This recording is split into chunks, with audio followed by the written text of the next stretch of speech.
இப்போ ஒரு செய்தி நேரத்துக்கு நான் பேசினதை ஒட்டியோ பேச மறந்ததையோ நீங்கள் கேட்க விரும்புகிறதையோ you can have a interaction. Regarding the டிஃபென்ஸை பற்றி கொஞ்சம் பேசினா நல்லா இருக்கும். டிஃபென்ஸை பற்றி ரெண்டு வகை இருக்குது. என்னன்னு கேட்டிங்கனாக்கா, நேரடியாக இந்த +2 ஸ்டேஜ்லேயே டிஃபென்ஸ் காலேஜஸில் சேர்ந்து படித்து அதோட இணையிறதுங்கிறது ஒரு வாய்ப்பு இருக்குது. இன்னொன்று முடிச்சுட்டு எங்களை மாதிரி MIT மாதிரி இதில் முடிச்சுட்டு இன்றைக்கி எல்லா டிஃபென்ஸ் இவங்களும் எல்லா துறைகள் சார்ந்த ரெக்ரூட்மெண்ட்டும் அங்கே இருக்குது. இந்த ரெண்டு வகையிலுமே அவங்க பண்ண முடியும். ஓகே சார், கேளுங்க பார்ப்போம். ஸ்டார்ட் பண்ணுங்க. எஸ்மா.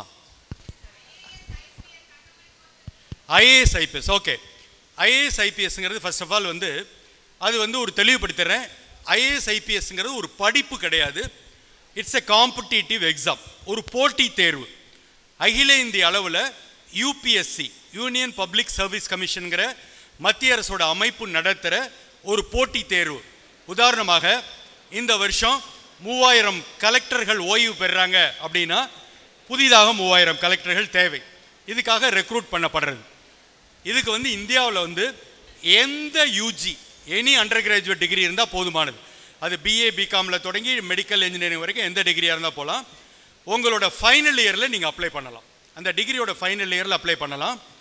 அப்ளை பண்ணும்போது ஒரு ப்ரிலிமினரி எக்ஸாம், ஒரு மெயின் எக்ஸாம், ஒரு இன்டர்வியூ, 3 ஸ்டேஜ்.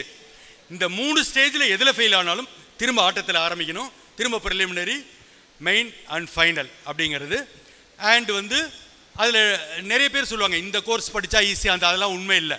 நான் இன்ஜினியரிங் படிச்சுட்டு தமிழ் இலக்கியத்தில் போய் எழுதலாம், சோஷியாலஜி படிச்சுட்டு வேறு ஏதாவது எழுதலாம், எனக்கு விருப்பமானதை சப்ஜெக்ட்ஸை நான் தேர்ந்தெடுக்கலாம். அப்போ அந்த டாப் இதுக்கேற்ற மாதிரி IAS IPS வேணும்னா ஃபிசிக்கல் ஃபிட்னஸ் சேர்ந்து வேணும். IPS police service.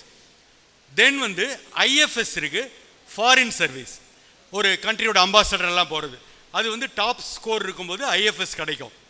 IASலேயே நீங்கள் வாங்குகிற ரேங்கை பொறுத்து, சப்போஸ் தமிழ்நாட்டில் டாப் ரேங்கை வாங்கியிருந்தீங்கன்னா ஆல் இண்டியாவில் உங்கள் போஸ்டிங் தமிழ்நாட்டுக்குள்ளே கிடைக்கும். அதர்வைஸ் நீங்கள் IAS பட் ஒரிசாவில் கலெக்டராக இருப்பீங்க. அது மாதிரி. ஸோ ஃபைனல் இயரில் நம்ம அதுக்கான யோசனைகளை எடுத்துக்கிட்டோம்னா போதுமானது. So can you say about forensic science? Forensic science பொறுத்தவரையிலுமா Madras யூனிவர்சிட்டியில் அது one of the post graduate courses. இப்போ ரீசெண்ட் 1 or 2 இயர்ஸில் BSCயில் வர தொடங்கியிருக்கு. இது வரைக்கும் MSc ஃபாரன்சிக் சயின்ஸ் மட்டும்தான் இருந்து. ஸோ அது தமிழில் தடயவியல் துறைன்னு சொல்லுவாங்க. பெரும்பாலும் போலீஸில் கிரிமினாலஜி, கிரைம் ரிப்போர்ட்ஸு, கிரைம் இதுக்காக பயன்படுத்துகிற ஒரு விஷயம். ப்ரைவேட் டிடெக்டிவ் ஏஜென்சிஸ் பயன்படுத்துகிற ஒரு விஷயம். ஸோ அது ரொம்ப ஸ்பெஷலைஸ் கோர்ஸ். மெட்ராஸ் யூனிவர்சிட்டியில் MSc ஃபாரன்சிக் சயின்ஸ் மட்டும் இருந்தது. இப்போ ரீசெண்ட் ஒரு 3 வருஷத்துக்குள்ளே நம்ம எல்லா யூனிவர்சிட்டிஸ்லையுமே ரேரான காலேஜஸில் BSc ஃபாரன்சிக் சயின்ஸ் கொண்டு வந்திருக்காங்க. நீங்கள் உங்களுக்கு ஒரு சின்ன டிப்ஸ் கொடுக்குறேன் எப்படி தெரிஞ்சுக்கலாங்கிறது. நம்ம ஊரில் இப்போ என்ஜினியரிங் அப்படின்னா என்டையர் தமிழ்நாட்டுக்கு ஒன்றே ஒன்று, அண்ணா யூனிவர்சிட்டி தான். மெடிக்கல் அப்படின்னா doctor MGR medical university. Agri அப்படின்னா Coimbatore agri university. Whereas law அப்படின்னா டாக்டர் அம்பேத்கர் லா யூனிவர்சிட்டி. இந்த சைட்டுக்குள்ளே எல்லாமே போனீங்கன்னா எல்லா டீட்டெயில்ஸும் கிடைச்சிரும். ஆர்ட்ஸ் அண்ட் சயின்ஸை பொறுத்தவரையிலும் ஒரு சிக்கல் என்னென்னா ஏரியா வைஸ் யூனிவர்சிட்டி. சரியா? இப்போ சென்னை, காஞ்சிபுரம், செங்கல்பட்டு அந்த சுற்று வட்டாரம் மெட்ராஸ் யூனிவர்சிட்டி. வெள்ளூர், திருவண்ணாமலை அந்த பக்கம் பார்த்தீங்கன்னா திருவள்ளுவர் யூனிவர்சிட்டி. கோயம்புத்தூர் பாரதியார், சேலம் பெரியார், மதுரை காமராஜ், திருநெல்வேலி மனோன்மணியம் சுந்தரனார். இது மாதிரி ஒரு ரீஜனுக்கு ஏற்ற யூனிவர்சிட்டிஸ், அந்த சரௌண்டிங்கில் இருக்க காலேஜஸ் அதை அஃபிலியேட் பண்ணுவாங்க. அந்த யூனிவர்சிட்டியோட சைட்டில் போய் பார்த்தீங்கன்னா எல்லா கோர்சஸ் அவங்களுக்கு கீழே இருக்கிற ஹண்ட்ரட்ஸ் ஆஃப் காலேஜஸில் எந்த காலேஜில் இந்த கோர்ஸ் இருக்குது இல்லை. எலிஜிபிலிட்டி பக்கத்திலே இதுக்கு +2ல் இது எடுத்துருக்கணும். சரியா? ஏன்னா நீங்களாம் இன்றைக்கி அட்வான்ஸ்டு செல்ஃப் லேர்னிங் நிறைய பண்ணிப்பீங்க. அதுக்காக இந்த டிப்ஸ் கொடுக்குறேன். Okay, next. ஆர்கியாலஜிஸ்டா? சரி, 2 தம்பி. ஒன்று இன்னைக்கு இருக்கிற பெரும்பாலான ஆர்கியாலஜிஸ்ட் பார்த்தீங்கன்னாக்க ஹிஸ்ட்ரி படித்தவங்க, BA ஹிஸ்ட்ரி, MA ஹிஸ்ட்ரி படித்தவங்க. இப்போ ரீசண்ட் ஒரு 2-3 வருஷத்துக்குள்ள சில பல்கலைக்கழகங்களில் BA ஆர்கியாலஜி தனி கோர்ஸாகவே கொண்டு வந்திருக்காங்க. Sir, art directors को creative directors को उल्ला difference है ना sir? எதுக்கும்? Art directors, creative directors. Art director, creative director. சரி, ரெண்டு விஷயங்கம்மா. இப்போ ஒரு ஃபில்ம் எடுத்துக்கிட்டிங்கன்னா ஒரு கிரியேட்டிவ் டைரக்டருங்கிறவர் எல்லாத்துலேயும் இன்வால்வ் ஆவார், இன்க்ளூடிங் ஸ்டோரி. சரியா? ஆர்ட் டைரக்டருங்கிறவர் இந்த கல்யாண மண்டபத்தை காமிச்சின்னா இது மாதிரி ஒரு செட்டு போட்டுருவார் பக்கத்தில் அந்த வயலில். அதான் ஆர்ட் டைரக்டர். இப்போ கிராஃபிக் டிசைனிங் படிச்சா கிரியேட்டிவ் டைரக்டர். கிராஃபிக் டிசைனிங் பார்த்தாக்க என்னன்னு கேட்டிங்கனாக்கா 2-3 ஏரியாஸ் ஆஃப் டொமைன். ஒன்று வந்து அட்வர்டைசிங் இண்டஸ்ட்ரி. இப்போ நீங்கள் ஒரு விளம்பரம் பார்க்குறீங்க, அதில் ஒரு பாட்டில் சுருண்டு குதிச்சுலாம் ஒடியாந்து வந்து நிற்கிது, ஒரு கம்பெனியோட பேர் பார்க்குறீங்க, கிராஃபிக்ஸாக வந்து நிற்கிது. இது மாதிரி அட்வர்டைசிங் இண்டஸ்ட்ரி. ஃபில்மில் இருக்கிற கிராஃபிக்ஸ், ஃபில்மில் இருக்க இன்றைக்கி வர கங்குவா பார்த்துருப்பீங்க, ஸ்பெஷல் எஃபெக்ட்ஸு, அது மாதிரியான கிராஃபிக்ஸு. டெலிவிஷன் மாதிரி இண்டஸ்ட்ரியில் எப்படின்னு கேட்டிங்கனாக்கா நாங்கள் வந்து குரோமக்கி அல்லது க்ரீன் மேட்டுன்னு சொல்லுவோம்.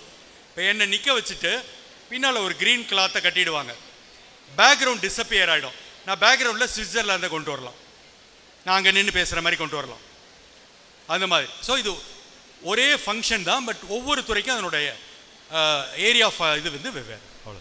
இது படித்தா கிரியேட்டிவ் டைரக்டர் ஆகலாமா சார்? புரியல. ஆகலாம். கிரியேட்டிவ் டைரக்டருங்கிறது ஒரு பதவி, அவ்வளோதான். அது வந்து ஒரு ஃபங்க்ஷன் கிடையாது. Thank you sir.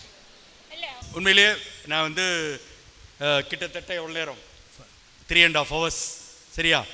ஸோ எனக்கு வந்து ஜெனரலாக இந்த மாதிரி தமிழ்நாடு முழுக்க போவேன், thousands and thousands ப்ரோக்ராம்ஸ் போடுவேன். எங்கே நமக்கு இன்வால்மெண்ட்டாக இருக்கும்னாக்கா ஸ்டூடெண்ட்ஸ் வைப்ரண்ட்டாக உட்காந்துக்கிட்டு அதை லிசன் பண்ணிக்கிட்டு கேட்டுக்கிட்டு கை தட்டிக்கிட்டு உற்சாகமாக இருக்கும்போது தான் எங்களை மாதிரி ஆட்களுக்கு இன்னும் நிறைய சொல்லணும், நிறைய பகிர்ந்துக்கணுங்கிற ஒரு இன்ட்ரெஸ்ட் இருக்கும்.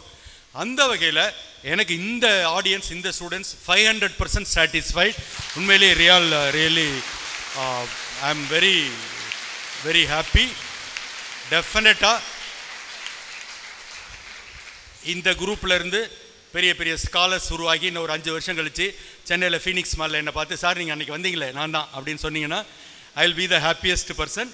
So I thank Thangaraj for this specific opportunity and I thank all the management committee.